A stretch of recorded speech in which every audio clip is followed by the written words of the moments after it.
తెలంగాణ సాంస్కృతిక వారసత్వం బోనాల పండుగ సమాజంలో సమిష్టి జీవన విధానానికి సంకేతం బోనాల పండుగ. తెలంగాణ విలీనాకాశంలో వెల్లి విరిసే ఆధ్యాత్మిక హరివిల్లు బోనాల పండుగ. సనాతన హైందవ సమాజంలో శక్తి ఆరాధన అన్నది అతి ప్రాచీన సంప్రదాయం. ప్రకృతిలోని ప్రతి అణువులో శక్తి నిండి ఉంది. సృష్టి అంతా శక్తిమయం. అటువంటి శక్తికి దేవీ రూపాన్ని ఆపాదించి ఆరాధించడం అనుస్యూతంగా వస్తున్న ఆచారం. మనిషిని ప్రాణాంతక వ్యాధుల వంటి ఆపదల నుంచి రక్షించక వ్యాధుల వంటి ఆ శక్తి మాతయే అని ఒక ప్రగాఢ విశ్వాసం. మనిషి మనుగడకు దోహదపడే ఆహార పదార్థాలను ప్రసాదించేది ఆ శక్తి దేవతయేనని తైత్తిరీయోపనిషత్తులో చెప్పబడింది. అటువంటి ఆహార విశిష్టతలు చాటి చెప్పడమే ఈ బోనాల పండుగ. బోనాలను తెలంగాణ రాష్ట్ర ప్రభుత్వం అధికారికంగా జరుపుతున్నది. గౌరవ ముఖ్యమంత్రి కల్వకుంట్ల చంద్రశేఖరరావు ప్రతి సంవత్సరం బోనాలకు నిధులు కేటాయించి పండుగ అంగరంగ వైభవంగా జరగడానికి ప్రధాన కారణమయ్యారు. బోనాల వేడుకలు తెలంగాణ రాష్ట్ర మంత్రులు తలసాని శ్రీనివాస్ యాదవ్, అల్లోల ఇంద్రకరణ్ రెడ్డి పర్యవేక్షణలో గోల్కొండ జగదాంబిక అమ్మవారికి బోనం సమర్పణతో అత్యంత భక్తి శ్రద్ధలతో మొదలవుతాయి.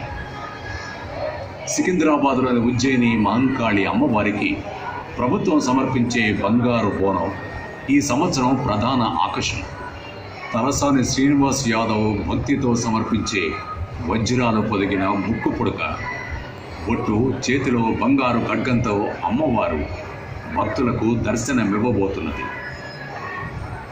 సికింద్రాబాద్లోని ఉజ్జయిని మహంకాళి ఆలయానికి ఒక ప్రత్యేక చరిత్ర. 1813వ సంవత్సరంలో సికింద్రాబాద్ ప్రాంతంలో కలరా వ్యాధి ఎంతో మందిని పొట్టన పెట్టుకున్నది.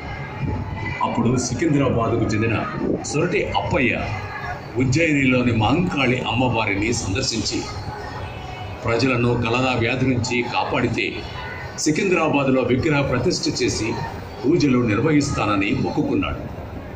కలరా వ్యాధి తగ్గడంతో 1815లో అమ్మవారిని ప్రతిష్ఠ చేసి ఉజ్జయిని మహంకాళిగా నామకరణం చేశాడు.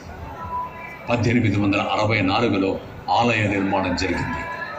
అప్పటి నుంచి ఇక్కడ ఉత్సవాలు ప్రారంభమయ్యాయి. ఇక్కడ జరిగే బోనాలను లష్కర్ బోనాలు అంటారు. ఆషాఢ మాసంలో తెలంగాణలో తెలుగు ప్రజలంతా కలిసికట్టుగా జరుపుకునే పండుగ బోనాలు.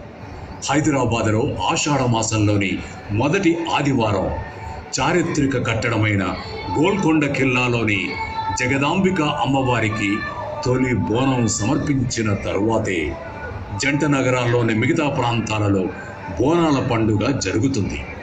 నల్ల మట్టి కుండను పసుపు కుంకుమ బొట్లతో ముచ్చటగా అలంకరించి దానిలో వండిన బియ్యం, పచ్చటి ఆకుకూర, బెల్లం నైవేద్యంగా పెట్టి వేప కొమ్మలు ఉంచి పైన మూత లాంటి మూకుడులో ఒత్తి నూనెతో దీపం వెలిగించి ఒక కుండతో గాని 3 కొండలు దొంతరగా పేర్చి గాని స్త్రీలు తలపైన పెట్టుకుని ఊరేగింపుగా అమ్మవారి గుడికి బయలుదేరుతారు.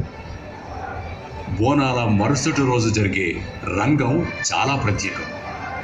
ఆలయ ముఖమండపంలో మాతాంగేశ్వరి దేవాలయంలో జోగరిగా మారిన స్త్రీ అమ్మవారిని చూస్తూ భవిష్యత్తును చెబుతుంది. ముఖమంతా పసుపు రాసుకొని పెద్ద కుంకుమ బొట్టు పెట్టుకుని తల విరబోసుకొని కాల్చని పచ్చికుండపై నిలబడి చెప్పే భవిష్యవాణిని అందరూ భక్తి శ్రద్ధలతో వింటారు. బోనాలలో ఉపయోగించే పసుపు, నిమ్మకాయలు, వేపమండలు, సాంబ్రాణి, గుగ్గిలం, ధూపదీపాలు క్రిమిసంహారకాలు, రోగ నిరోధకాలు. అందుకే బోనాల పండుగ ఇంతటి ప్రాధాన్యాన్ని సంతరించుకుంది. సర్వేత్రా సుఖినః సంతు, సర్వే సంతు నిరామయా,